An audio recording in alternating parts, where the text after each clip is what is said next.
Welcome, everybody. I'm so happy to see this many folks want to get together during a weekday in the summer to talk about septic tanks over lunch.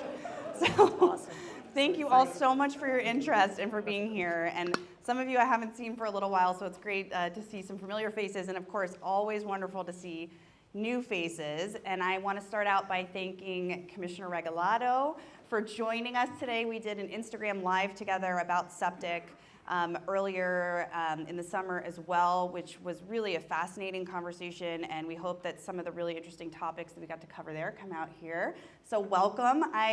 You're welcome to take a seat. Sit down, and I'm going to just welcome a couple of folks first, and then we'll do a little presentation about the history of how we got into the septic situation that we're in now, and then we'll have a little fireside chat and hear from Commissioner Raquel A how we're going to get out of it. And I just want to note that this event is part of a series that was funded by the wonderful Coral Gables Community Foundation. Thank you, Mary Snow. She's just going to say a couple of words to welcome us. Thank you. Thank you, Rachel. Thank you, everybody. Commissioner Regalado, our mayor, Vince Lago, and our vice mayor, there she is, Rhonda Anderson.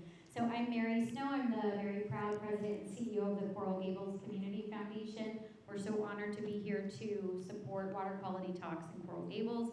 Rachel and the Miami Waterkeeper has been a wonderful partner of ours, allowing us to support their good work, especially when it comes to our water quality in Coral Gables. So what we do at the Coral Gables Community Foundation is we manage donor-advised funds for individuals and families, which are charitable bank accounts, essentially. So count on us for all of your charitable needs. Thanks so much. Thanks, Mary. Thanks, Mary. They're wonderful partners. We love working with the Coral Gables Community Foundation. We love having our office in Coral Gables as well. So thank you. And we are honored today to have several elected officials with us. We, of course, have Mayor Vince Lago of City of Coral Gables. You're welcome to say a few words of welcome if you would like. We're honored to have you. Thank you. And Vice Mayor Rhonda Anderson, of course, and also Commissioner Raquel A. Thank you for joining us. Did I miss any elected officials who are here? We have former Mayor Cindy Lerner. Former Mayor Cindy Lerner, of course, former Mayor Phil Stoddard, Yes, of course. right I did there. not get to see you yet, Mayor. Great to see you. Thank you so much for being here. We also have several partners who are members of our partnership, which supports the work of Miami Waterkeeper all year long and several of our events here. If you are a Miami Waterkeeper partner, please raise your hand and be recognized as well. We'll click through this. Thank you, thank you. All right, wonderful. Well, let's get into the nitty-gritty here. Who here has a septic tank? I do as well. We spend a lot of time talking about septic tanks, even over beautiful lunches like this and beautiful settings. And a lot of people come here and they're surprised and shocked to find that we have so many septic tanks in Miami-Dade County, which is a really, of course, urban area, a place that's really built up that has a lot of infrastructure. You normally expect to see them on big farms, places where it's like impossible to hook up to a nearby sewage treatment plant, things like that. But here we have them in these urban centers. And why is that a problem? Well, first we'll start with what is a septic tank. So when you flush your toilet, it goes into a tank, the solids settle in the tank, the liquids overflow, and they go into a drain field. The drain field is in our porous limestone rock, which you can see a little picture of that makes up everything here, and you can in fact see it in the walls of our beautiful Coral Gables Library, that it's full of holes. And first of all, that's not a great way to clean waste by going through these rocks with big holes, because it passes really easily through it, not like having bedrock or really fine sediment. And the other problem with it in Miami-Dade County is that we have this really shallow water table. So our water table is just a few feet below the surface. And that means that it doesn't necessarily have 2 feet of dry ground between the bottom of the tank and the start of the water table to properly filter the waste before it gets into the water. And then in Florida, because of our really porous geology in this rock, pretty much everything that happens on the land is also happening underground in the water table. So if we're putting waste into the groundwater, it is flowing very rapidly toward canals, toward Biscayne Bay, and getting into the surface water that we know and love and fish in and swim in and play in. And that's why we're so concerned about septic tanks. Here's a close-up picture of that porous rock. So how did we get here? Well, Miami developed very, very quickly, and homes went in areas like Coral Gables before the sewage system was built. And the idea was always, we're gonna put in these homes, we'll temporarily have them on septic tanks, and then we'll come back in and we will hook them all up one day and fix this problem. Well, lo and behold, today in Miami-Dade County, we still have about 120,000 septic tanks remaining in the county. And about half of them are around northern Biscayne Bay, but whole communities like this areas of Coral Gables, South Coconut Grove, Pinecrest, South Miami, are all still on septic and are waiting for this infrastructure to come in order to be able to hook up and get rid of those long-promised hookups to get rid of those septic tanks. So all the way back to 1949, this is an article from Look magazine. It's available on our website. It is a fascinating look at Miami in the 1940s, and particularly in segregated Miami as well. And it talks about septic tanks overflowing into the bay. Way back then, we've known this is a problem for a very long time. 1970, before the EPA was the EPA, the federal government came down, they did a 3-day study on what's polluting the waters of Biscayne Bay. Number one finding, septic tanks are a public health hazard and contribute to over-fertilization and algal nuisances in adjacent waterways. So what happened? The federal government gave Miami-Dade County, back in 1970, $500 million to build the 3 sewage treatment plants that we have today and to get rid of all the septic tanks. Well, we built the sewage treatment plants, but instead of sewering the existing septic tanks, we built sewer lines around them and created new neighborhoods that were on sewer, but never fixed the ones that were on septic. So thus, we still have this problem that's been growing in size as we put in more and more septic tanks in these areas as time has gone on. So I went through that. In 2018, the county released this study about septic systems being vulnerable to sea level rise. And they found that about half of the septic tanks in the county, 56%, don't have that 2 feet of dry ground anymore. The water table is rising because the seas are rising, and all the water is connected from the surface to the underground water table. And here's a map of where the septic tanks are located for the most part. You can see really densely populated around the northern part of Biscayne Bay. And this is just an illustration of how you can see that they don't have the dry ground under the tank anymore, but in a lot of places, they not only don't have that 2 feet of dry ground, the tank actually gets flooded at certain times of year. So how many of you, sometimes your yard gets flooded after a heavy rain and is full of water? I know mine does. And I'm on a pretty high elevation spot. And I'm wondering what's going on with my septic tank when that is happening. And here's a picture of a new septic tank going in. This is not in the city of Coral Gables. This is actually in Coconut Grove. That's already full of water when it's being built. Now, the last 50 years since that report came out is not at all going to look like what the next 50 years are going to look like in Miami-Dade County because of sea level rise. And so this is a really urgent emerging crisis where all of these homes that were built on this aging infrastructure are going to have to be replaced. We just can't continue to have 50,000 plus properties that don't have a functioning waste infrastructure. We even got this email from the Department of Health in 2020. This was a shocking email. Okay, it warns, if you have a septic tank, don't have it pumped because the exceptionally high water tables might crush the septic tank that was pumped dry and could pop it out of the ground. The main problem being the high water table, and that if you cannot use your plumbing without creating a sanitary nuisance, such as sewage on top of the ground, consider renting a portable restroom for a temporary period. Okay? So they want 50,000 properties to rent a porta potty and then trudge through sewage to use the porta potty in the middle of a storm. Real email. I don't know who thought this was a good idea to send, but it was sent. Okay. So if we do septic to sewer conversion, what can we expect? Well, you can actually build more on your property because you don't have to keep the area open for the drain field. And a lot of commercial properties that are on septic have been willing to pay for the hookups to sewer because it means they can have more capacity, build bigger buildings and taller buildings because they don't have to worry about the septic tanks anymore. We don't have to worry about contamination after storms. This is affecting property values. There's a new ordinance that says you have to disclose your septic tank when you sell your property. And we also have to do new kinds of septic tanks if within a buffered area around the bay because of the contamination that's going on. And then we don't have to worry about septic tanks backing up anymore or septic tanks, expensive replacements for these newfangled kinds of septic tanks that are less polluting. And you don't have to worry about contaminating Biscayne Bay either. So this is a strong public health, but also environmental benefit from engaging in septic to sewer conversion. So what are some of the issues?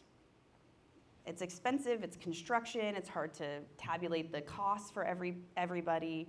And how do we get around that problem? Because this is an urgent issue for our community that we have to solve. And here's where I will call on Commissioner Regalado to come in and talk to us about what some of the solutions are and what the county is doing to help cities like Coral Gables and areas around the county convert to sewage. All right, Commissioner. I will grab my list of questions here too. And I promise we'll have time for questions from everybody at the end as well. Commissioner. Yes. You are very engaged in the septic issue. Obsessed. How did you get so interested in this issue? So for those of you who know me, you know I'm completely obsessed with septic tanks. I've actually been talking about them close to 15 years now, before the Biscayne Bay report. And first of all, thank you, Rachel, and Waterkeepers, and the Coral Gables Foundation, and the electeds who are here, and everyone who came. Warms my heart that you want to have lunch and talk about septic tanks. I get chastised at the county commission for bringing this up all the time. They say that I make every issue a septic tank issue. I do. Any issue. I can turn any item into a conversation about septic tanks. But it actually started when I was a kid. For those of you who remember the encyclopedia, the World Book Encyclopedia, I had one at my house. And I was obsessed with Roman aqueducts. And you know, most children ask their parents to take them to Disney World and to Paris. I wanted to see Roman aqueducts. And my parents were great. They took me. And it was interesting because, you know, we're used to not seeing infrastructure. But I was obsessed with it because civilizations were built around water.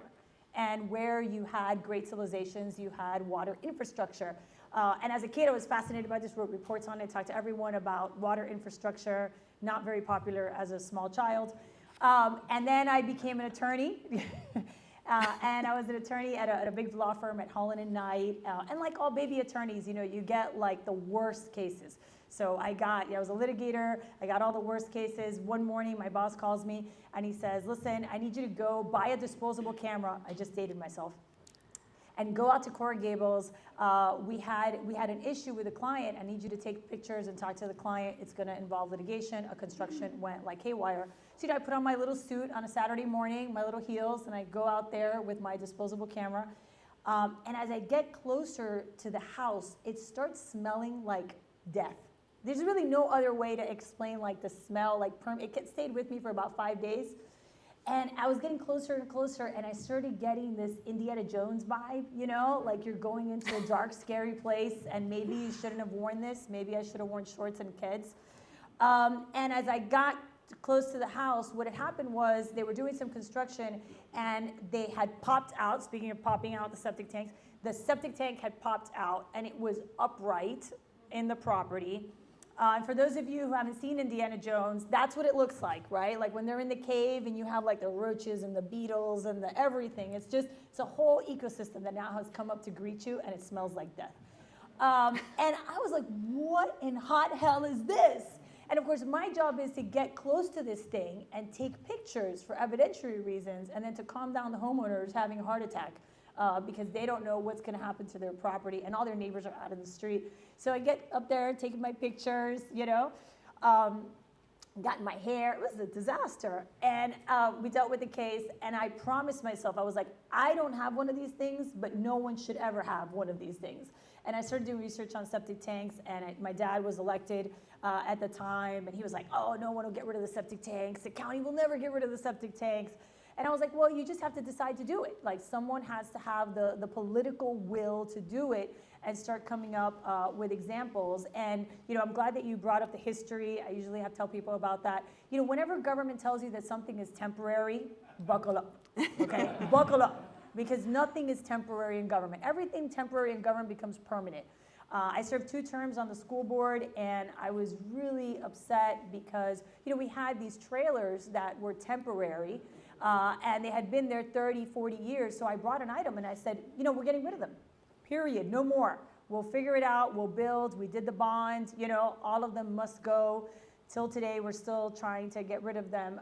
But the same with septic tanks. We just had to really educate people, and I want to thank you for that, because really it's about educating everyone, about talking about where we failed and what we can do better, and finding solutions. There's no one solution, right? There's no one solution. This thing went wrong in so many different ways.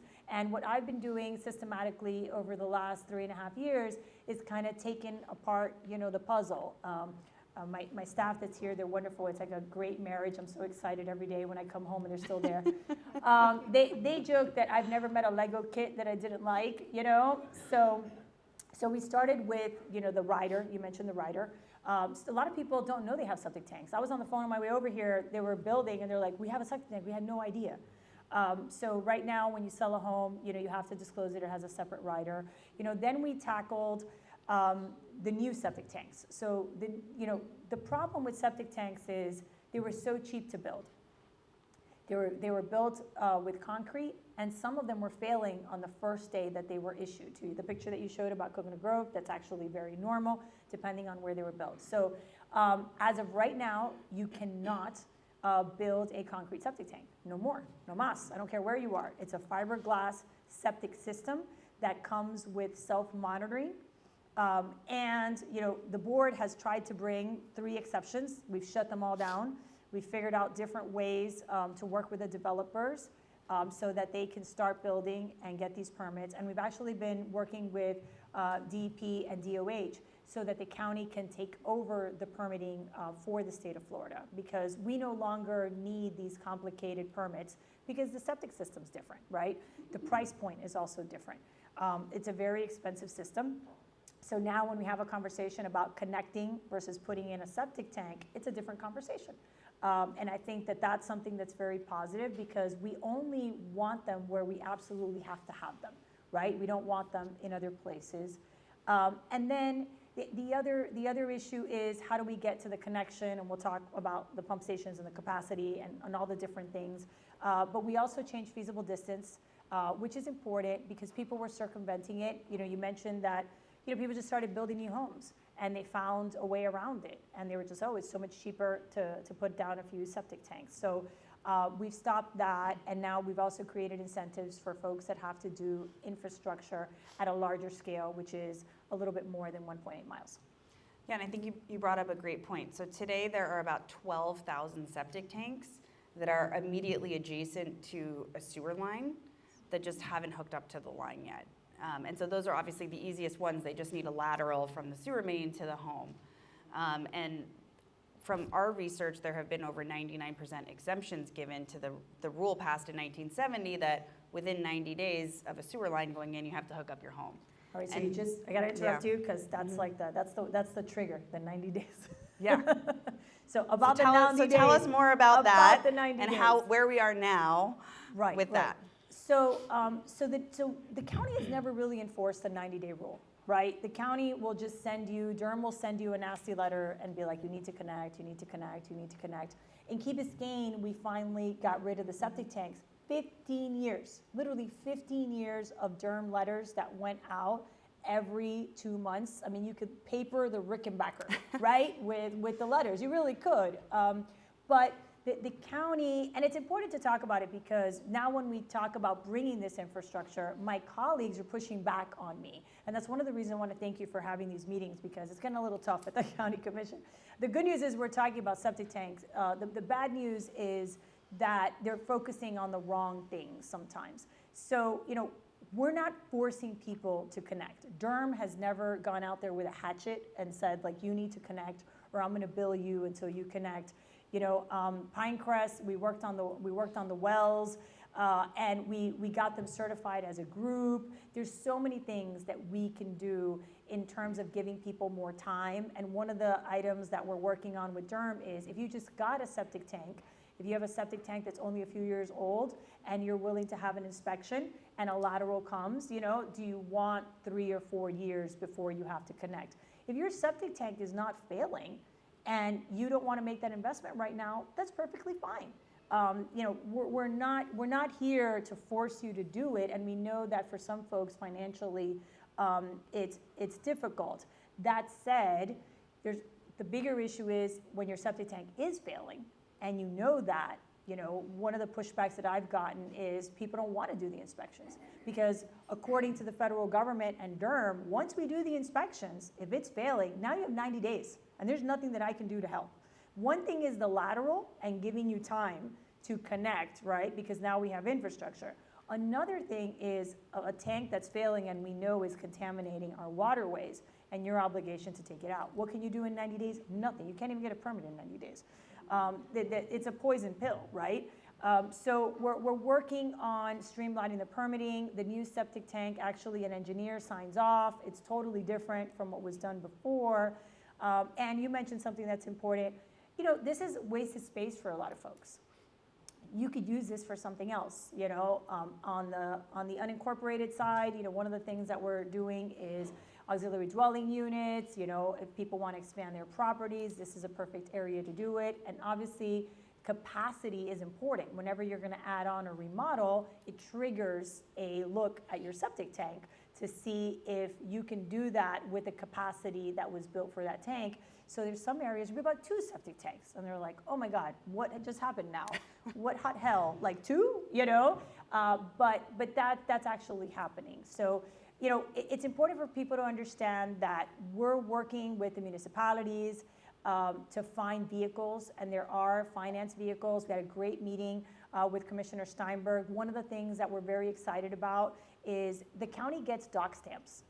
And one of the things that we can do with those dock stamps is issue loans that are approved by the federal government. We have a loan program right now that's been very successful as a result of Surfside. After Surfside, the inspections change. So if you live in a condominium, now you have a 20, a 30, a 40, a 50, a 60, and they're a lot more rigorous. You can apply to the county if you earn a certain amount. If you're under 100,000, it does not take into account the value of your home. You can apply to the county and we can give you a 0% interest loan to do that work, and it spreads out over 40 years. So we're working on something similar for the septic tank, specifically for retired people, for people that make, less than 100,000 or less than 150 or 160 if you're a family, so that you don't have to worry about the financing piece. And we've actually found 2 and 3 other folks that could that can provide low interest financing that runs with the land for a series of years for that connection. So you're not on your own, and we've talked to the mayor and to the commissioners about special benefit districts, special taxing districts, different ways that we can do this for communities that are interested in doing this work, understanding that, like we've learned in Pinecrest with the wells, it's a lot cheaper if you all do it together. If you decide to wait, I can give you a dispensation and you can wait, but you're going to have to then tear up the street on your own, right? You're going to have to connect, in a different manner at a different time, and you're going to have to deal with the detours and the police and all the other stuff, as opposed to doing it as a group and getting that all done at once and just connecting. Yeah, and I think you brought up several good points there, and one is just to take kind of a pulse of the room here. How many people who have a septic tank want to keep it and don't want to get rid of it? Those people, oh, really? One? Okay, thank you for coming. How many folks want to figure out how to get this done and want to get rid of their septic tank? I'm one of them. Yeah. Yeah, and I think that there are, folks like yourselves who are very interested in getting rid of your septic tank, figuring out how to hook up to sewer. But we hear from folks who, are trying to figure out how to do this on their own, and they can't get permitting, and they don't know how to do it, and they were trying to redevelop, their home, and they are asking us, how do we hook up to sewer? And we're like, direct them to water and sewer department, But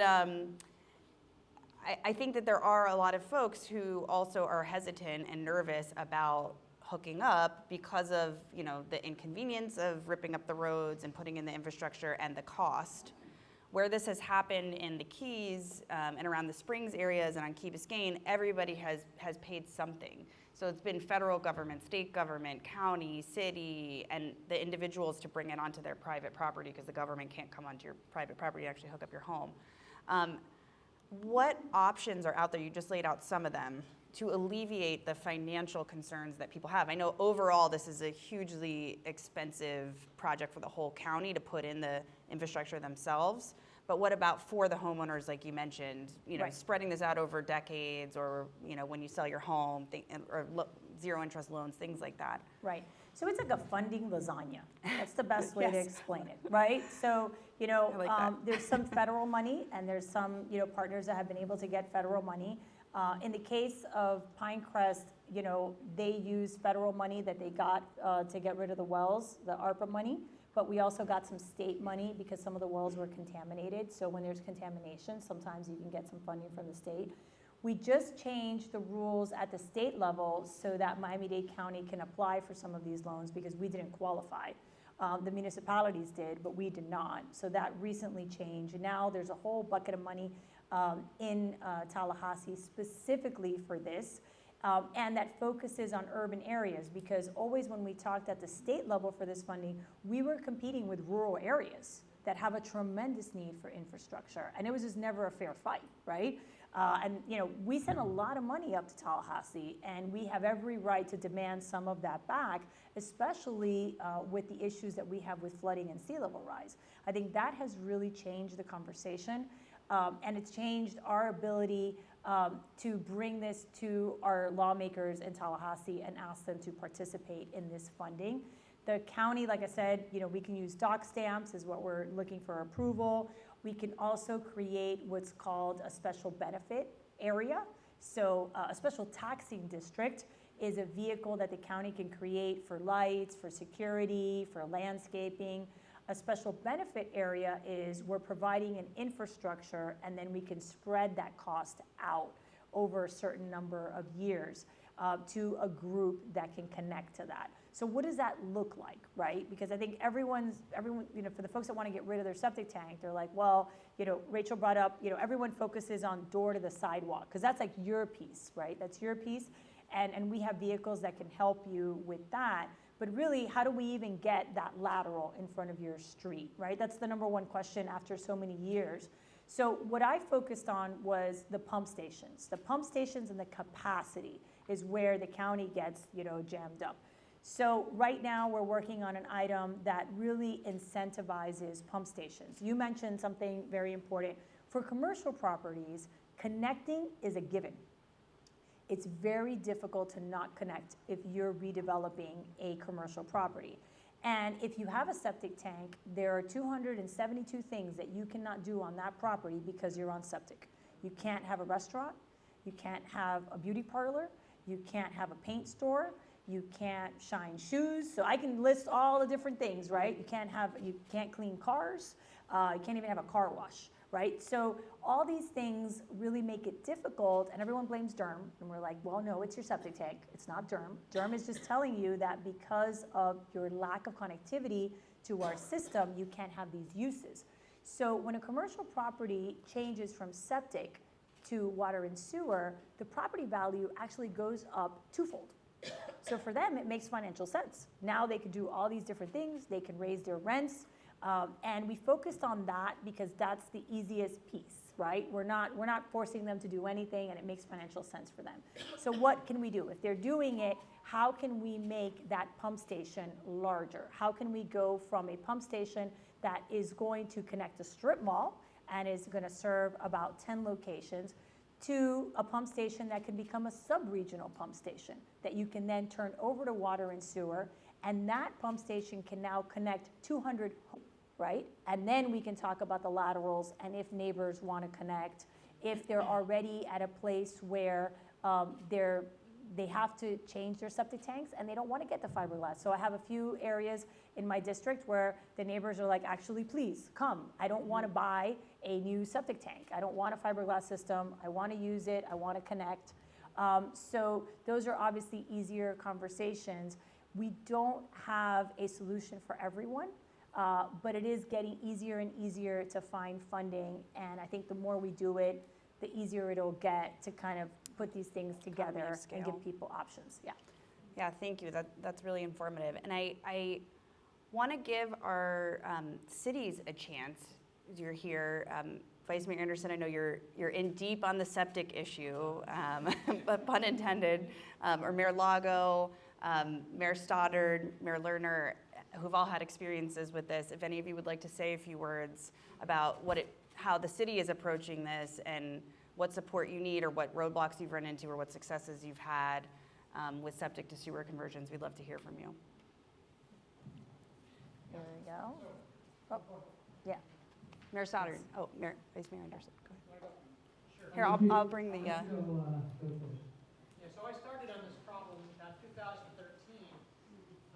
And one of the things I realized is, having read Machiavelli, is you can't come in with a solution to a problem until you solve the problem.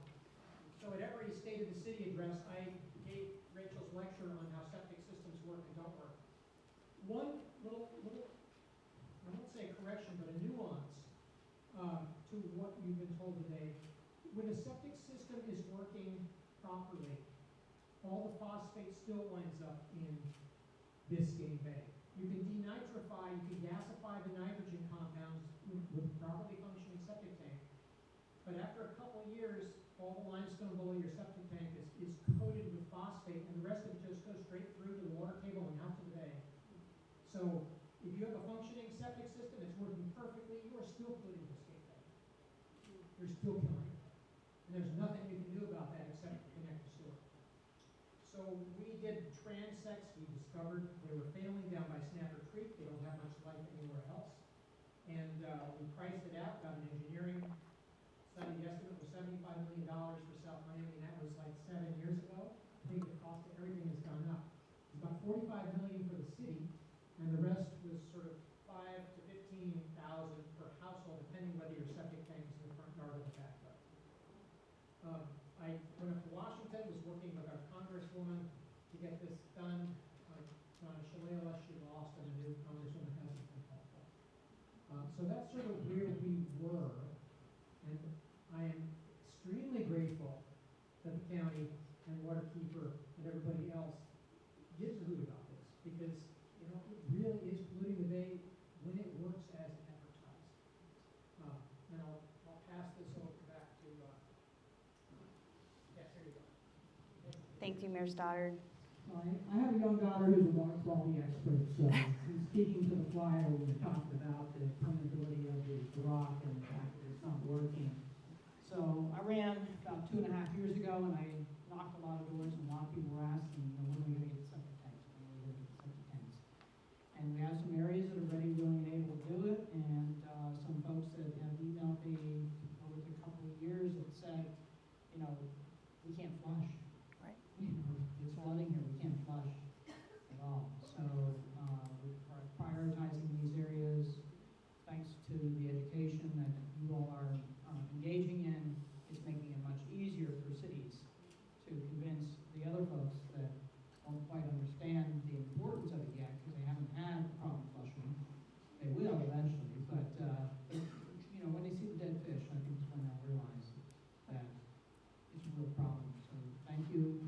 We're going to be charging forward, and I'm looking forward to meeting with South Miami and seeing if we can locate some pump stations in mutually convenient areas and take advantage of the infrastructure together. Yeah. Thank you. Thank you, Vice Mayor Anderson. And Mayor Lago kindly invited me to speak before the commission about septic tanks a few months ago. And I remember Vice Mayor Anderson had a big stack of research that she had done on septic into sewer conversions and septic tanks. So Thank you. I'm not going to speak. Yeah. I'm going to let the Vice Mayor speak. She's done an exceptional job in regards to this, along with Raquel, as a lifelong friend. I'm very proud of what you're doing in the county. Thank you for pushing forward. Tell me a little bit about what the commission has done with your leadership in regards to Tallahassee, the study, $500,000, what we're embarking on in regards to actually finding out what the septic tanks are as a city. Well, we have our septic to sewer master plan. It's going to be finished in September of 2024. And we brought back the funding. We went door to door basically to all the leaders in Tallahassee to bring back that funding, get this plan done. But it does take time. You have to know where you're going to put pump stations, how you're going to connect, what the elevations are, going down the street. You just can't start in the middle of nowhere. So we are forging forward, working on some of the lowest areas first, like other counties have done. We were left behind back in, I think it was around 2014, 2015. The state had prioritized cities and places and other counties that had Great Springs. And Miami-Dade County didn't have a Great Springs, so we got left behind and sent the money up and it didn't come back down. But fortunately now, I think that the interest in our bay, the interest in our economy, and the future of the state has been prioritized, so we need to move this forward now. Rachel, if I could add Thank you, something Vice really Mayor. quick that I think is important. One of the resources that we're providing the cities with is I asked the county to do a 5-year construction plan. Where is the county going to be fixing roads, whether it's water and sewer or it's transit?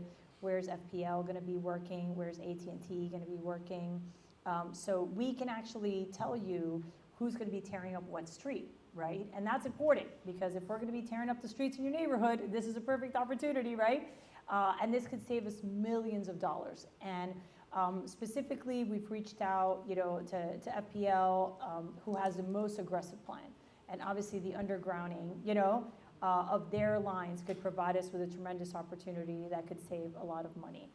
And they already have a wonderful plan that we put them together with water and sewer for the reuse of wastewater. So we're trying to expand that and see when we kind of align these things, right? So we can save some money and do this work. Similar to what we did in the underline. We use it as an opportunity to do all the infrastructure of that area. And for those of you who know that area, you'll notice that now water and sewer is also working on those lines.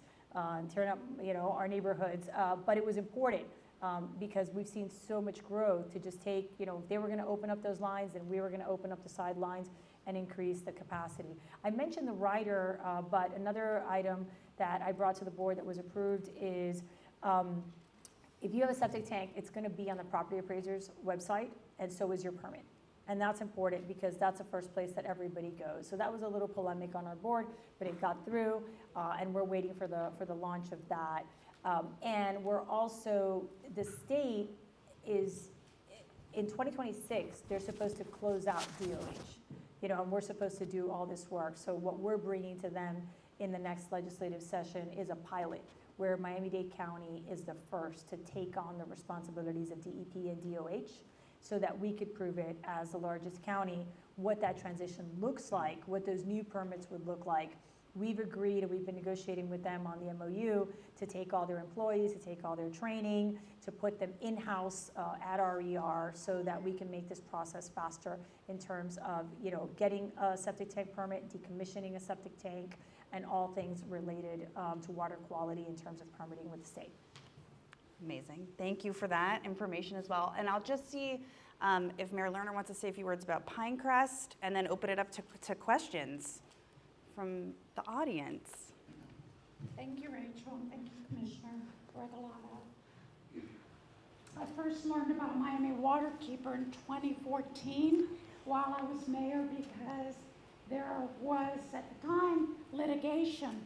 EPA came in and Miami-Dade County had what became its third consent decree with the federal government because the county had not been, and as we today still has not completed the consent decree to maintain our sewer lines. So we continue, even if we add capacity at the micro level in our neighborhoods, the capacity of the county is not what it must be. The maintenance of our sewer lines are not what they must That's be. another point. And that's a continuing pressure that EPA and Waterkeeper and all of us need to impose on the county to invest in the maintenance. As we increase capacity, the pressure on the system is going to get worse and worse. In Pinecrest, took us 25 years just to get our potable water system up and running and connected. Mine still isn't. I'm still reliant on my well, although thank goodness we did get the federal dollars, a little bit from the county, a little bit from the state. And then the last 750 homes of us did a special taxing district to complete the project. What we don't have, and I'm sure many other municipalities don't have yet, is the master planning.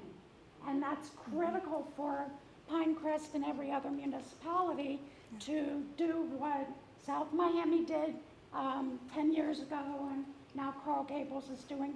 We all need to master plan and know how we can link up, but at the same time, we must put pressure on the county to maintain our sewer lines, increase, and at one point there was supposed to be a fourth treatment plant. It got taken off. Yeah. I don't know if it's been put back on, but if we're gonna increase capacity and density in this county, we need to make sure that we're investing in that capital. Thank you. Happy Yeah, and to I think respond to that. that's, a really good, I just wanted to summarize the consent decree really quickly. And Yeah, then, sure. so that for those of you who don't know, years ago in 2013, the county entered into an agreement with the EPA to invest over $1 billion in the sewage system. So this is a really important piece of the puzzle as well. They're about 10 years into a 15-year project, so they're still in the middle of doing a lot of those investments. And Miami Waterkeeper and our policy director, Audrey, is leading a big study looking at the consent decree and where we are and what's happening with it. And a big piece of it is also finding a way to reuse wastewater in a sustainable manner as well. So just a little bit of background there. Certainly another important piece of the wastewater puzzle. But in general, we really feel that hooking up to sewer is far better, even though there are, of course, spills and it needs to be maintained. It's easier to do that in a centralized way than in diffuse septic tanks on private properties. And that's really where we're looking at, while there are issues, of course, with sewage infrastructure and has to be maintained, that's far superior to having, all of these 100,000 septic tanks in all these properties. Right. Commissioner. Thank you. I'll add something really quick, and thank you, Rachel, for that. And obviously that's separated, the consent decrees are separated into ocean outfall, which is the horrible practice of taking wastewater and pushing it out into the ocean, right? And our infrastructure. So those are two things that we inherited.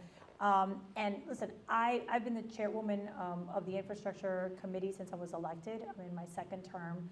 We have pushed water and sewer to do more projects in the last 3 years than they have done in the last 22 years. That's an actual fact. That's an actual fact. And it hasn't been easy. I mean, because my board, whenever they see these millions and millions and millions, they're like, where is this going? I'm like, to infrastructure. Politicians would much rather see things, right? To my earlier point about infrastructure that is seen and unseen, it's very difficult to get a board to understand that we need to make these investments underground. And that this is important for our quality of life. Because whenever I bring it up, they say, well, what about housing? What about transit? Wastewater. Wastewater, and I give this speech about how everything really revolves around water, and it's so important for us to have water infrastructure. So one of the issues that we had at the county was the poaching of water and sewer assets. And one of the most polemic items that I brought, that I fight for every time on the dais, and it's still holding together, is a moratorium on the sale of water and sewer properties. Because like I was telling you, water and sewer goes out, they buy this property for like a pump station, here comes a commissioner and says, but I want to put something on it. I want to build this or I want to build that, and they consider it county assets. Well, I brought an item that comes up every meeting in some way or another where you have to make water and sewer whole. If you are going to take a property, if you're interested in a property, you have to give water and sewer a property that is the same or better, and you have to provide mitigation for elevation. Because when we studied all the poaching and everything that happened over the years, we found that they were taking these premier properties that belong to water and sewer, and then they were throwing you something that was at 2 feet. And you're like, well, that's no good for water infrastructure. Yeah. So now it has a requirement for fill. We do have a plan for a third water treatment facility. The property where it's supposed to be at is actually under fire and being protected by my moratorium. So we've been working on that. And my fellow commissioners have said, well, we don't need another water treatment plant. Like, why are you talking about something that we may need, in 6 or 7 years? So it has been hard fought. And I asked you, I mean, if you know my colleagues, just remind them. Some of them have come around. Some of them are now interested in doing this work in their areas, which is great. Some of them get fixated with the door to the sidewalk, and they get into these arguments about how we should stop everything, because somehow that's going to hurt people. I also brought another very polemic item that comes up every 6 months, which is a moratorium on county-owned properties. So that we do not put in septic tanks, because the county has all these infill properties. And we were building, affordable housing and giving people a septic tank. The last thing you need to give someone who can't afford a house is a septic tank, And thank God, Commissioner Modestine supported me on it, but it was very, very polemic. And it's still the infill, the infill industry has held tight on it. And we've actually provided them with some master planning and some information on how we can do better. But it has all these different moving parts. But I can tell you that we have invested more than ever. We're constantly talking about 5-year planning, 7-year planning, 10-year planning, and getting the county to understand that everything from where we put the next water treatment plant to where we park the trucks. Like, I actually had a fight about this 5 months ago. Where we park the trucks and put the pipes. They wanted to take the property. And I'm like, no, we need this. Like, we need a place where we can keep these things, because when a pipe bursts, I need to get there. I can't have it 7 to 10 miles away, right? Because we know that we're fixing this infrastructure and we need to keep it in good shape. And even the concept of fixing it before it breaks. That's actually something that came up about 1.5 years ago. And some of my colleagues were like, well, we'll fix it when it's broken. And I was like, no, we'll fix it before it breaks, right? What a concept. So it's coming along, but it has a lot of moving parts. And I want to thank you guys for your advocacy and for always educating people on this. I think the more we talk about it, the more we make it a priority. You're going to be inundated with polls, like in the next few months, when you're asked what the priorities are. Pick septic to sewer. Yeah.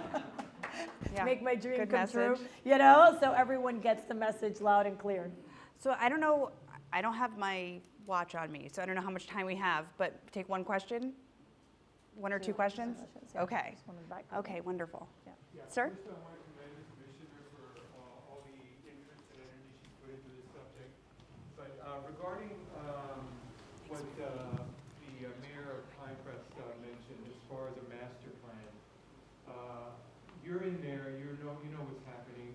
What do you think what have been the impediments to putting together a master plan regarding this moratorium on any new septic tanks? Has it been financing? Has it been bureaucracy? Has it been lack of education? Has it been unawareness of the cost to our environment? What do you think? For us, what we've been working on is connecting the information. So there was a big disconnect between what was happening on the Durham side and what was happening on the water and sewer side. Like, one of the first things we asked for was the donut holes. So you mentioned there are people who are sitting next to a lateral and haven't connected. I mean, we had to request, can we have a county map on the donut holes? And that took, 7 to 8 months, and now we have that plan and we're putting it together. But there's all this different information that gets layered, because The county is not the only provider of services. In many cities, we share service. The cities share service with each other, share it with the county. There's private pump stations. I brought an item that I think is going to be very helpful. It's going to be the first report that the county has ever done on private pump stations and the quality and maintenance of them, because a lot of them are just not maintained, and we only get the call when they break. So this is we're collecting the data, and what we're trying to do is put it all in one place, right? So that the cities don't have to go out and spend millions of dollars to hire a consultant to come and ask us for a bunch of information to make the wheel every single time, right, that we get a call. So that's what we're focusing on, so that then we can provide them with that information and we can start taking it like one piece at a time. But I will tell you, time and time again, whenever we look at connecting, the issue is the location of the pump stations, which is why we've spent 3 years kind of trying to get around that, because it's not really breaking up the streets and that. It's like where to put the pump station, where does that go, the elevation of it, the inclination of it. That's the part that gets very difficult, because you're kind of retrofitting infrastructure. So you may have an area that's elevated and there's no space for a pump station. You found some land, but the elevation is wrong. So now you kind of have to go until you find another piece, and getting people to understand that. You can share the Yeah, mic. of course, When circulating. Yeah, I think that's a great question. I think the roadblocks are all of the things that you mentioned. So we're trying to knock off, piece by piece. And I think what the city of Coral Gables has done in getting a strategic plan together, so that people know, hey, in this year, we're expecting to get to your septic tank, so that it's not a surprise. People can mentally plan for that. And, there's time to do targeted outreach to inform people why all the reasons are that they would probably, should welcome this instead of fear it. But yeah, I think we're starting to put all those pieces together with, all the funding sources that are lining up. There's, once in a generation infrastructure funding available right now. From the federal government as well. And so I know the county is going after pieces of it, so are the cities. But this is the moment to get that money in place to do these infrastructure projects. And we have to be able to seize that and have the community really informed, engaged, ready for this to come down the pipeline into their street and their neighborhood. Sir? Is there a resource now that you use to find out proximity of your home to a sewer line? No, you have to send me the information, and then we get it to water and sewer, and then we can tell you kind of where the lines are. So you give us the property, we get the folio, we send it to water and sewer, they send us like a little map, and we can give you an idea. So what we're trying to create is a database where you could just go in the same way you go in the property appraiser, and like it pulls up. Could we just pull up those maps? So that's what we're working on. The county. The county. So there's Yes. a security Right, there's some security issue with issues, right. publishing the maps of Right. where all the sewer lines are. So we've tried to get them, and you have to like go in person and like give your Yes. passport and stuff and get all Yes. these background So, checks. as But they will give you the information on request. If you request it through a county commissioner, we can provide you access with it, but there's a lot of issues as to the publication because it's considered a security risk. So that's kind of the stuff that we're grappling with, how we can do that in a way that can provide folks with that information. But if you just contact my office, it's district7@miamidade.gov. And my staff is here, we could talk afterwards, and we could tell you where the laterals are. And we have a map on our website too of just where all the septic tanks are in the county called WASD Connect. And you can kind of play around on there and, I know, Merrick Park is on sewer, for example, and University of Miami is on sewer, and I'm like right in the middle. So, I know that it's on either side, and you can kind of like guesstimate from there where the nearest line might be. So I want to be respectful of everyone's time. I know we're at time, and I want to I'm happy to stay and answer questions as well. And I want to also give a big shout out to the Miami Waterkeeper team who put all of this together. Can you all, everyone who's here, raise your hands?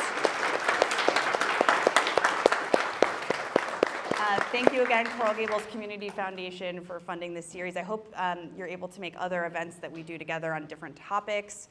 Commissioner, thank you again for this really engaging and informative conversation. So grateful and looking forward to working with you to solving this difficult issue.